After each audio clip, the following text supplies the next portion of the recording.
Hello friends, ನಮಸ್ತೆ.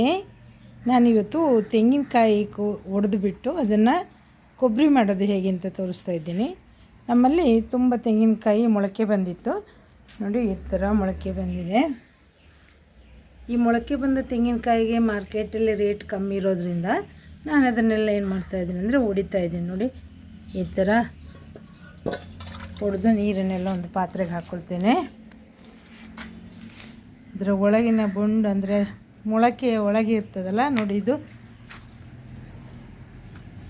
ಚೆನ್ನಾಗಿದೆ ನೋಡಿ. ಈ ಥರ ಇದನ್ನು ತಿನ್ನಲಿಕ್ಕಾಗ್ತದೆ. ಇಡ್ಲಿ ಮಾಡೋರು ಇಡ್ಲಿಗೆ ಹಾಕ್ಕೊಂಡು ಇಡ್ಲಿ ಮಾಡ್ತಾರೆ, ಅಂದರೆ ಉದ್ದಿನ ಕಾಳು ಬದಲಾಗಿ ಇದನ್ನು ಸೇರಿಸ್ಕೊಳ್ತಾರೆ.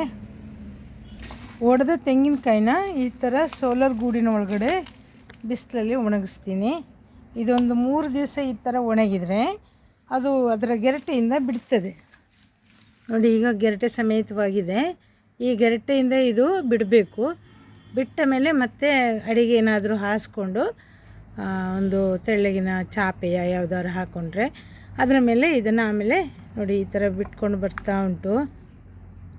ನೋಡಿ, ಈ ಥರ ಬಿಡ್ತದೆ. ಆಮೇಲೆ ಅದರ ಮೇಲೆ ಹಾಕ್ಕೊಂಡು ಒಂದು 3-4 ದಿವಸ ಒಣಗಿಸ್ಬೇಕು. ಆಮೇಲೆ ಅದನ್ನು ಕಟ್ ಮಾಡ್ತೀವಿ. ಬೇಗ ಒಂದು ಸಣ್ಣ ಸಣ್ಣ ಸೈಜಾಗಿ ಕಟ್ ಮಾಡ್ತೇವೆ ನೋಡಿ. ಈ ಸೈಜಿಗೆಲ್ಲ ಕಟ್ ಮಾಡ್ತೇವೆ.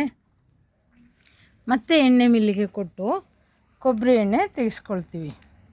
ಮಳೆಗಾಲದಲ್ಲಿ ನೋಡಿ ಈ ಥರ ತುಂಬ ಕೊಬ್ಬರಿ ಹಾಳಾಗ್ತದೆ. ಅದನ್ನು ಬಿಸಾಡೋದು ಬೇಡ. ಅದನ್ನು ಕೂಡ ಕೊಬ್ಬರಿ ಅಂಗಡಿಗೆ ಕೊಟ್ಟರೆ ಎಣ್ಣೆ ಮಾಡುವಲ್ಲಿ ವೇಸ್ಟ್ ಎಣ್ಣೆ ಅಂತ ತೆಗಿತಾರೆ. ಅದಕ್ಕೆ ನಮಗೆ ಬೇಕಾದ 40% ಎಣ್ಣೆಯನ್ನು ನಮಗೆ ಅವರು ಒಳ್ಳೆ ಎಣ್ಣೆ ಅಥವಾ ಶುದ್ಧವಾದ ಕೊಬ್ಬರಿ ಎಣ್ಣೆಯನ್ನು ಕೊಡ್ತಾರೆ. ನಮ್ಮಲ್ಲಿ ಕೊಬ್ಬರಿ ಸುಲಿಲಿಕ್ಕೆ ನೋಡಿ, ತೆಂಗಿನಕಾಯಿನ ಸುಲಿಲಿಕ್ಕೆ ಈ ಥರದ ಕಬ್ಬಿಣದ ಮಿಷನನ್ನು ಯೂಸ್ ಮಾಡ್ತೇವೆ. ಹೊರಗಿಂದ ಯಾರಾದರೂ ಸುಲಿಯೋರೇ ಬಂದರೆ ಅವರು ಅದಕ್ಕೆ ಬೇಕಾದ ಇನ್ನೊಂದು ಪಾರಂಗಿ ಅಂತ ಬರ್ತದೆ ಕಾಯಿ ಸುಲಿಯುವಂಥದ್ದು, ಅದನ್ನೇ ತಗೊಂಡು ಬರ್ತಾರೆ, ಸುಲಿತಾರೆ. ನಾನೀಗ ಈ ತೆಂಗಿನಕಾಯಿನೆಲ್ಲ ಒಡೆದು ಬಿಟ್ಟು ಬಿಸಿಲಿಗೆ ಹಾಕಬೇಕು.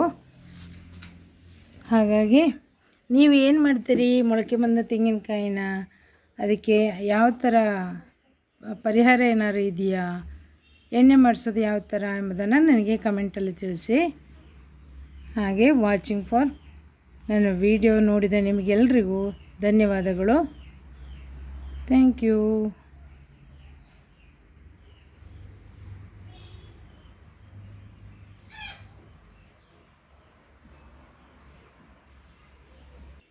ಈ ಥರ ಮೊಳಕೆ ಬಂದ ತೆಂಗಿನಕಾಯಿನ ನೋಡಿದರೆ ಹೆಚ್ಚಿನವರಿಗೆ ಶೇರ್ ಮಾಡಬೇಕಂತೆ, ಅದರಿಂದ ಒಳ್ಳೆಯದಾಗ್ತದಂತೆ.